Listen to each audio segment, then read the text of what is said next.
Hello and welcome to the Daily Brief Show by Zerodha. Here we cut through the noise and bring to you the most important stories that move the markets. I'm your host Anurag Bansal, and in today's episode we'll talk about 6 big stories. We'll start by talking about the growth of credit on UPI. We'll then talk about some drama that is happening in Amazon in the second story. In the third story, we'll look at the effect of the Bangladesh chaos on the Indian markets. In the fourth story, we'll talk about gold yet again.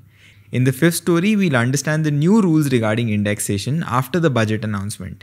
And in the final one, we'll look at how India's CPI basket number is finally changing. So let's begin. See, UPI is growing massively in India, and along with it, we are also experiencing a very fast growth in credit transactions. These transactions have touched about 10,000 crore rupees per month on UPI until now. Currently, there are two ways in which credit transactions work on UPI. First is RuPay credit card transactions, and second are bank credit lines. Now, out of these two, credit card transactions make up the majority, while credit line transactions are still a very small portion of about 100 to 200 crore rupees. Now, because of convenience of being able to pay via UPI, RuPay credit cards are gaining a lot of popularity in India. They now account for about 1/4 of all new credit cards issued in the country. A credit line, on the other hand, though, is essentially only like a pre-approved loan or overdraft facility that is provided by a bank. This can be accessed via UPI without the need of a physical card.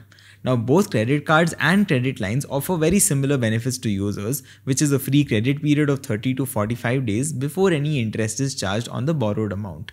But the key difference is that credit lines don't really require a physical card, which potentially can make them more convenient for users. Yet, credit line usage on UPI is still very low as compared to credit cards. The main reason for this probably is due to the MDR or merchant discount rate. See, MDR is the fee that a merchant has to pay when they accept certain types of payments on their account. For example, for a RuPay credit card, there is a 2% MDR, out of which 1 to 1.5% goes to the card issuing bank. Now, this helps bank cover the cost associated with providing interest-free periods. The problem today is that there is no MDR for credit line transactions on UPI. This means banks don't really earn any fee from these transactions, and thus it makes them less profitable than non-UPI credit card transactions. Now, because of this, only a very few banks offer credit lines on UPI, and that also only to remain competitive in the market. As more and more banks and users adopt this feature, it may increase competition, lower prices, and therefore reduce the bank's earnings from credit card MDR. Thus, it is possible that credit line transactions will also include an MDR in the future to make them more financially viable for banks. In the next story, I want to talk about a recent drama that is happening with Amazon India's operations. Manish Tiwari, who headed Amazon India's operations since 2020, has decided to step down. An article by The Arc has mentioned two reasons for this. First, Tiwari disagreed on Amazon India's strategy with Amit Agarwal, who is Manish Tiwari's predecessor and senior. And second, Amazon has been slowly losing market share in top cities of India to quick commerce companies in some categories. Now, Tiwari will stay with Amazon until October, which is a crucial time for the company because of festival sales. But interestingly, Amazon has not announced any replacement for him yet. Now, in case you're wondering why I'm even talking about this, it is because Amazon has recently been facing a threat of losing market share to quick commerce players like Blinkit and Zepto. If you've been following what's happening around, you would know that quick commerce players have now started to sell things like electronics and apparel in addition to the groceries and daily needs that they were already selling. According to some estimates, electronics makes up between 40 to 50% of all sales on Amazon and Flipkart. So if this threat is true, it will be massive. What quick commerce players are betting on is that Indian consumers will soon get used to quicker deliveries and will prefer them over traditional e-commerce players like Amazon. Now, while this is already happening in the grocery segment, it remains to be seen if consumers will start preferring convenience and higher prices over lower prices on Amazon but slower delivery across other categories. Now, while this is only a thesis and a hope right now, the adoption of quick commerce has been unreal so far. So this can definitely not be discounted. And therefore, a leadership change at this juncture could be a really big blow for Amazon. Until now, Amazon has invested over $7 billion into the Indian market, and its revenues are starting to flatten out now. To give you some context, in FY23, Amazon's business saw only 3.4% revenue growth, while their marketplace entities saw losses increase by 33% to almost 5,000 crores.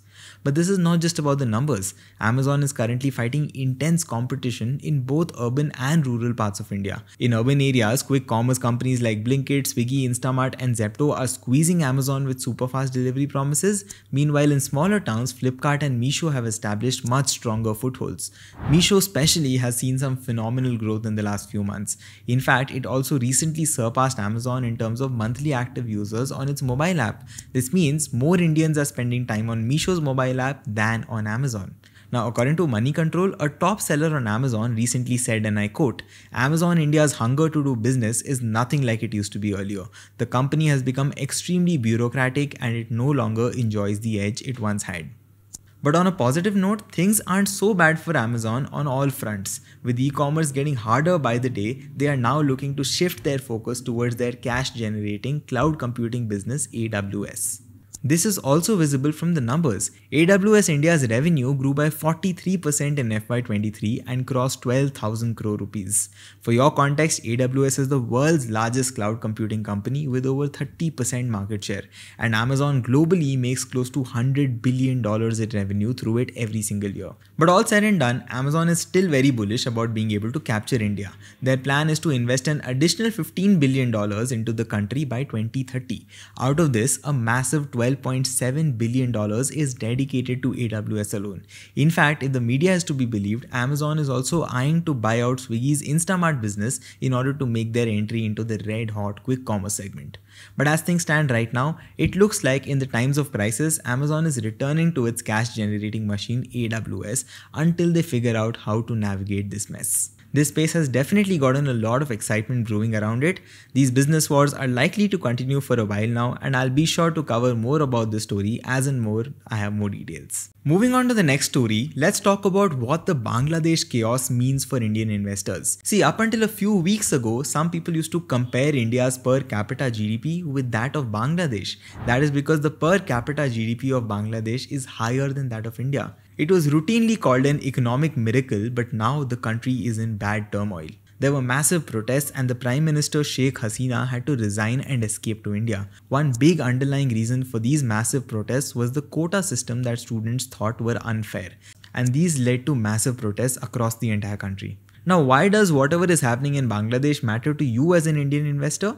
See, Bangladesh is not just our normal neighbor, it is also one of our biggest trade partners in South Asia. India and Bangladesh had a bilateral trade worth $14 billion in the last financial year alone. And therefore, if there is a major disruption in a country we regularly trade with, it is sure to affect multiple industries in India too.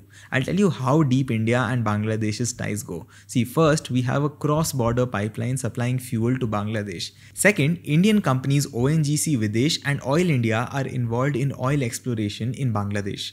Third, we export around 1,100 megawatts of power to Bangladesh. And fourth, India has committed loans worth almost $8 billion for various development purposes to Bangladesh.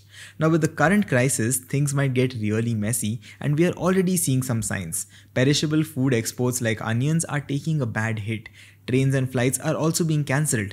This is not just impacting companies like Indigo because of cancelled flights, but also several other listed companies have had various degrees of exposure to the country and therefore have been impacted. Let me talk to you about a few major companies. First, the FMCG major Marico, which is best known for its Parachute hair oil, gets about 11 to 12% of its revenues from Bangladesh. Their Parachute coconut oil alone has about 80% market share in Bangladesh. Second is Pearl Global Industries, which is a textile manufacturer, and they get over 25% of their revenues from Bangladesh. Third, Imami, which is another FMCG giant, has a manufacturing facility in Bangladesh and they get about 5% of their revenues from the country. Fourth, VIP Luggage also has 8 facilities in Bangladesh and the country makes up to 30 to 35% of their total production capacity. Fifth, Hero MotoCorp has a joint venture in the country and a manufacturing facility as well. This contributes to 2 to 3% of their revenues. Ashok Leyland and Tata Motors also have some limited presence in the Bangladesh market. But that said, the industry that may be most affected yet benefited is probably the Indian textile industry. See, the bad news is that about 20 to 25% of India's overall exports to Bangladesh are yarn, and Bangladesh uses this yarn to make textiles and exports it to the rest of the world. If this is disrupted, this could be a big blow for us. For context, textiles are huge in Bangladesh. It accounts for 80% of the country's overall exports and 15% of its GDP. But the good news on the other hand is that with all this turmoil, global importers may increasingly start considering India as a more reliable source of textiles. In fact, as per Business Standard, India could gain an additional $300 to $400 million per month if only 10 to 11% of Bangladesh's exports are diverted to Indian hubs. And maybe that is why a lot of Indian textile company stocks have recently gone up. But that said, this boost to Indian textile business is just speculation right now, so let's not get too excited about it. What I know for sure is that Bangladesh is in quite a bad state right now, and we all hope and pray for the safety of the country and its citizens. Now moving on to the next story, let's talk about whether gold will still continue to shine or not. See, I know we've been talking a lot about gold, but the thing is gold continues to make news all the time. If you remember, in the budget, government cut customs duty on gold from 15% to 6%. Now this led to a very sharp fall in gold prices from about 7,300 per gram to about 6,700 per gram. Since the budget, prices have recovered to about 6,900 per gram, but this sharp fall in prices seems to have increased the demand for gold. The best sign of this is the fact that the Indian gold premium compared to international gold prices has vanished. Over the last few years, Indian gold has traded at a discount due to the poor demand and high customs duties, but suddenly the premium has all but vanished. This is because the fall in gold prices has led to an increase in demand for jewelry and other forms of gold. A recent Economic Times article reported that several jewelers are seeing double-digit increases in footfall ever since the fall in prices. The cut in gold import duty has come at a time when India heads into the festive season and a wedding season as well. Now it is hard to know the actual number of weddings in India in a given year, but a recent Jeffries report put it at 80 lakhs to 1 crore. The period from November to December tends to be one of the busiest wedding periods of the country, and weddings also account for the bulk of jewelry purchases. Now, the budget was not just the only tailwind for gold. Central banks have also been one of the biggest sources of gold demand ever since the Russian invasion of Ukraine. The World Gold Council recently released the central bank gold buying data for June, and central banks brought 12 tons of gold. The RBI was one of the largest buyers of gold with a purchase of 9 tons, adding to the 800 tons of gold which it already holds. Till date, RBI is the second largest buyer of gold after China with a total purchase of nearly 38 tons. But since 2022, central banks have purchased nearly 2,500 tons of gold. The World Gold Council also recently did a survey of central banks and asked them whether they will add more gold or less gold to their reserves. Almost 30% of central banks said that they would increase the purchase, while 68% said that they would make no changes. The three big reasons why central banks are buying gold are interest rates, inflation, and geopolitical concerns. Gold will remain in focus this year because it typically has a negative relationship with interest rates. Also, do remember that gold prices are set in dollars. The US Federal Reserve is widely expected to cut interest rates in September, if not sooner. So if US interest rates do fall, gold prices will have another tailwind. More importantly, gold is perceived to be a hedge against geopolitical instability. So if the Middle East continues to become more unstable, or if outright war breaks out in the region, gold prices may continue to rally. Moving on to the next story, I'll talk about how the government has introduced a new rule for indexation on property. See, during this year's budget presentation, the government changed the taxation rules for property sold in the country. This triggered a series of debates because it would result in people with long-term property holdings paying some extra taxes. But the good news is that recently the government took these debates and suggestions into account and revised rules for property taxation. But before I get into what the revised rule is, I'll first explain what the government had initially proposed in the budget. See, as per the government's initial proposal, tax on property sales would reduce from 20% to 12.5%, but without any indexation benefits. Over here, I'll take a short pause and explain what an indexation is with a very simple example. See, imagine you bought a house in Mumbai in 2010 for 50 lakh rupees and you decided to sell it in 2024 for 1 crore rupees. Without indexation, your profit is 1 crore minus 50 lakhs, which is 50 lakh rupees. So you need to pay tax on this 50 lakh profit. But with indexation benefits, this calculation changes a little bit. See, the government publishes a cost inflation index or CII every year for every area. Let's assume the CII for when you bought the property in 2010 was 100 and when you decided to sell it in 2024, it was 150. In simple words, this means that property prices have increased by 1.5x ever since you purchased it due to inflation.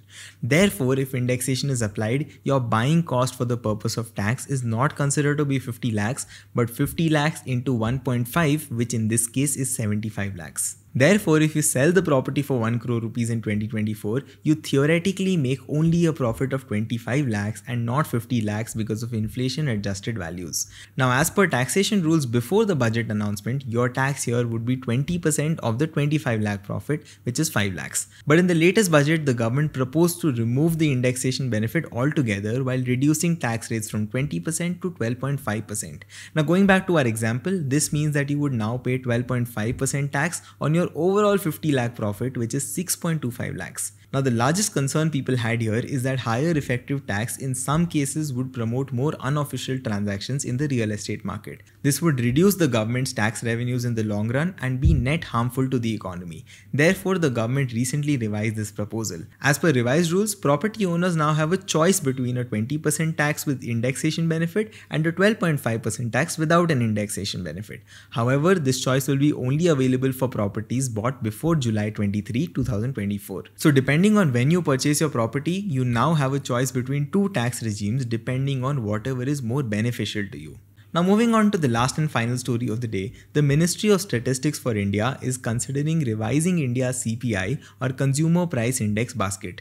They are considering reducing the weight of food by 8%, and this could mean many things. I'll tell you the details. But before going into that, let me explain what CPI is in the first place. See, CPI is basically a measure of how price changes for a representative basket of goods and services that a typical household consumes. Every 5 years, the government surveys the people of the country to find out what should be in this basket. Now, the thing is, India's current CPI is based on spending patterns back from 2011-2012, which is over a decade old now. Economists say that this outdated data is distorting our inflation numbers, which the RBI uses to set interest rates. Therefore, they're proposing a change here. So, what is the change? See, the ministry is considering reducing the weight of food in CPI by 8%. Currently, food and beverage makes up 54.2% of the CPI basket. But the thing is, we are actually spending less on food relative to other things compared to what we used to do a decade ago. According to the recently released Household Consumption Expenditure Survey, the amount that urban households spend on food has gone down from 42% in 2011-12 to 39% in 2022-23. And the amount that rural households spend on food has gone down from 53% in 11-12 to 46% in 2022-23. The Ministry of Statistics is also considering updating the 299 items in the CPI basket. Some current items like horse cart fares and video cassettes are quite outdated. Instead, they're thinking about including things like smartphones and OTT consumption. But if you're still wondering why all of this matters, let me explain. In June 2024, the CPI was at 5.08% and food prices rose by 9.36% year on year. And this is a big driver of our inflation. Our chief economic advisor V. Anantha Nageshwaran argued that the RBI's inflation target should exclude food. He said that the food inflation is a supply side problem and not really a demand side one. And monetary policy does not do much to fix supply issues like bad weather or crop diseases. And it's fair, right? I mean, think about it. How will high interest rates really fix a bad monsoon or heat waves? Now, the RBI has been keeping interest rates high because of high CPI, which is largely due to food inflation. But changing how we calculate CPI could change how the RBI sets interest rates. These changes, by the way, are not happening immediately. They will likely come into effect in January 2026. But when these changes do come into effect, it would affect everything from how we measure inflation to how the RBI sets its monetary policy. That's all the news I have for you today. I hope you found value in this episode. I'll see you tomorrow. Take care and goodbye.